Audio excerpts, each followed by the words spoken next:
Olá, está no ar mais uma edição do nosso Momento Esportivo com as seguintes manchetes. Atlético Mineiro empata com o Botafogo no Independência e ajuda o Cruzeiro a assumir a liderança do Brasileirão.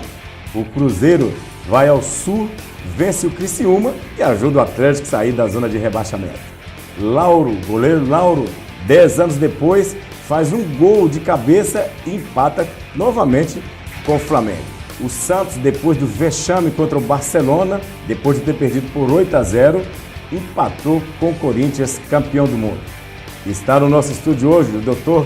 Luciano Nasser, oftalmologista, que vai falar sobre a síndrome de Vick. Essas e outras notícias agora no nosso Momento Esportivo.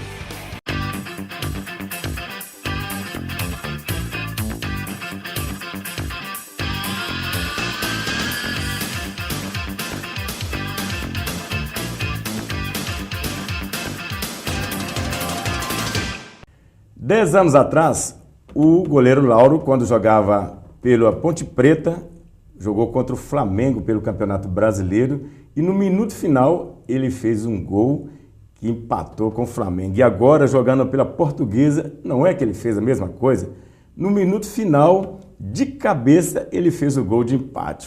Portuguesa 1, Flamengo 1. Vamos lá conferir.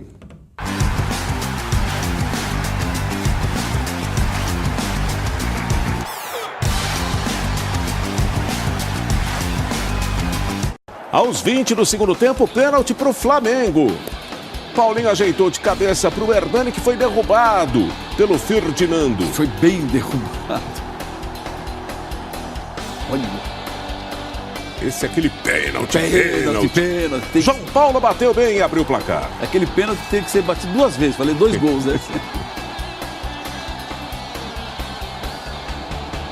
O empate da Lusa veio no último lance do jogo. Após escanteio, o goleiro Lauro, tá lá ele de camisa laranja. Tentou a sorte na área e se deu bem. Lauro ganhou no alto e deixou tudo igual. Léo Moura até tentou tirar a bola, mas sem sucesso ali na linha do gol. Empate heróico da Lusa, final no Mané Garrincha. Flamengo 1, Portuguesa também 1, Antero. E engraçado o Léo e o goleiro, o Felipe, quer ver? Eles ficam depois discutindo um com o outro. Repara, ó. O Léo foi, ele falou tipo assim... Pô, mas peraí, pô, eu matei pra você matou pra mim. Esse Lauro é predestinado, viu? E exatamente contra o Flamengo. Está no nosso estúdio hoje o Dr. Luciano Solia Nasser, oftalmologista. Ele já esteve aqui em outra oportunidade, falando sobre descolamento de retina, sobre cerotocone. E nós o convidamos novamente para falar agora sobre síndrome de Vick. No último programa nós anunciamos que ele viria aqui e ele aceitou o nosso convite, está aqui novamente, deixou sua clínica, hospital, para falar sobre de Vick. O atleta Ataíde Júnior esteve aqui, ele tem essa síndrome e o doutor Luciano agora vai explicar com todos os detalhes o que é a doença de Vick. Doutor Luciano Nasser, amigo do doutor Luciano Nasser, seja bem-vindo mais uma vez ao nosso programa Momento Esportivo. Obrigado, Rubem, pela oportunidade. Estamos aí para responder as questões. No último programa nós trouxemos um atleta aqui, eu até falei que você era telespectador assíduo e acertei, né? Assiste o nosso programa mesmo. E o atleta Ataíde Júnior, de Montes Claros, ganhou medalha lá, goalball em Passos, ele que tem 18 anos, há 3 está com a deficiência visual, não enxerga mais, e ele falou que tem a síndrome de Vick. Doutor Luciano, o que é mesmo de Vick? A síndrome de Vick é uma desmielinização do nervo óptico. O nervo óptico é o fio conector que une o olho ao cérebro. Então as imagens do olho, que o olho captura, são levadas ao cérebro através do nervo óptico. Então o nervo, fazendo uma analogia aqui, ele funciona como um fio encapado. E nessa síndrome de Vick acontece uma desmielinização, uma inflamação na bainha de mielina que cobre o nervo óptico e como se o fio perdesse sua capa. E ele perde sua capa, ele para de transmitir impulso nervoso até o cérebro. É uma doença que ainda está em estudo, porque ela é muito variável, não tem um número grande de pacientes que nós podemos estudar para fazer uma série de casos, não existe isso ainda, um estudo multicêntrico em vários países sobre a síndrome de Vick. Então, a experiência que nós temos é individualizada de paciente para paciente. E cada paciente apresenta um quadro clínico bem individual. Há pacientes que apresentam apenas uma baixa visual passageira, como pacientes que vão para cegueira definitiva, como é o caso do Ataíde. Tem alguma presença de algum anticorpos? A gente fez algumas pesquisas e eles falam que tem presença de anticorpos. Por exemplo, paciente que teve tuberculose. Tem alguma coisa a ver mesmo para ele ter tido essa síndrome?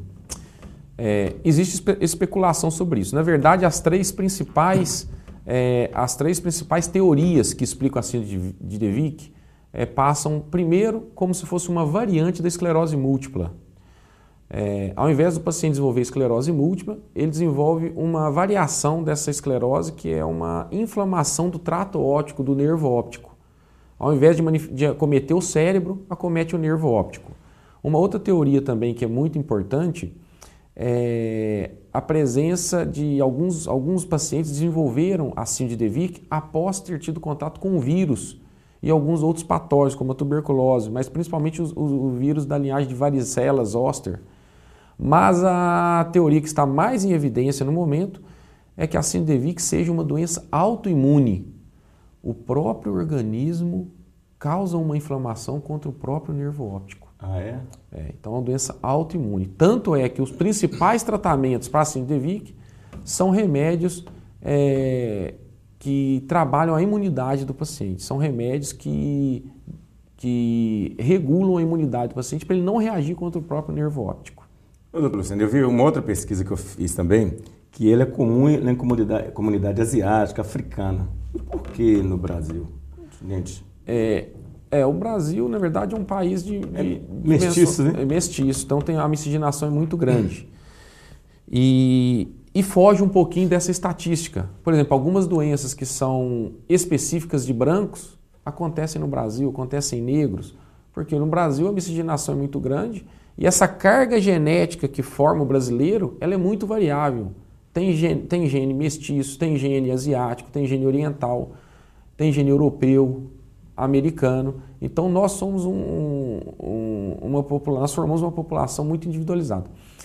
Então no Brasil existem casos isolados de síndrome de De Vick, não tem uma estatística ainda sobre essa doença, mas nós sabemos que é uma doença muito séria, que merece investigação, merece muita pesquisa, uma vez que as consequências delas podem ser muito severas, né? Nas pesquisas também que a gente fez, ela fala que ela é mais acentuada em sexo feminino. E a média de idade é 40 anos. E por que um garoto com 15 anos ele teve essa síndrome?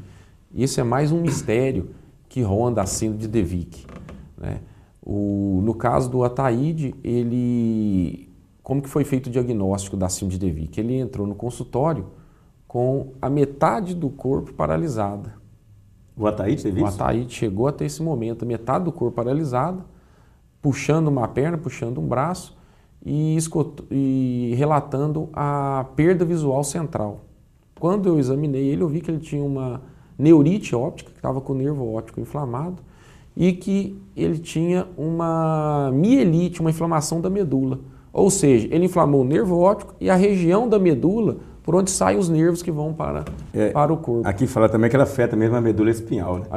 Afeta a medula espinhal. Só que o Ataíde Júnior, graças a Deus, ele só teve um episódio, porque qual que é a característica principal da síndrome de De Vick? Ela é recorrente. Ela inflama uma vez, machuca o nervo óptico. O paciente tem um escotoma passageiro, depois ele volta à visão. A qualquer momento pode ter uma nova inflamação contra o nervo óptico dele. E isso aí vai minando a capacidade do nervo de transmitir o impulso nervoso, até interromper definitivamente essa transmissão do impulso nervoso e levar o paciente à cegueira. Tem casos que o paciente só tem um episódio e não desenvolve outro mais, não fica com tanta sequela. Existem outros casos em que o paciente fica hemiplégico. Ele perde o movimento da metade do corpo. Existem casos de síndrome de De Vick que o paciente ficou tetraplégico. Ela é tão florida, essa doença, que nós estamos numa fase de observação para tentarmos entendê-la, todos esses aspectos dessa doença, né? Então o Ataíde teve um episódio apenas, iniciou um tratamento pesado com imunossupressor, e estabilizou a doença. Hoje a doença dele está totalmente controlada, ele ficou apenas com a sequela visual, né? Ele chega a ficar tetraplégico porque afeta a medula espinhal, né? Afeta a medula espinhal em pacientes que não recorrem ao tratamento, pacientes que a gente não consegue achar um medicamento que estabiliza a doença, porque isso também é individual, não tem um tratamento único para a síndrome de Vick. Você tem que testar vários tipos de imunossupressores, que são remédios pesados, vários tipos de imunossupressores, remédios usados em pacientes que fazem transplante de órgão, para diminuir a rejeição. Então nós usamos esses remédios, mas tentamos adaptar o tratamento ao indivíduo, né? Ele falou também que o sintoma que ele começou a sentir foi vômito. Ele começou a sentir vômito à noite e no outro dia, quando ele acordou, ele estava cego. Por compressão da medula espinhal.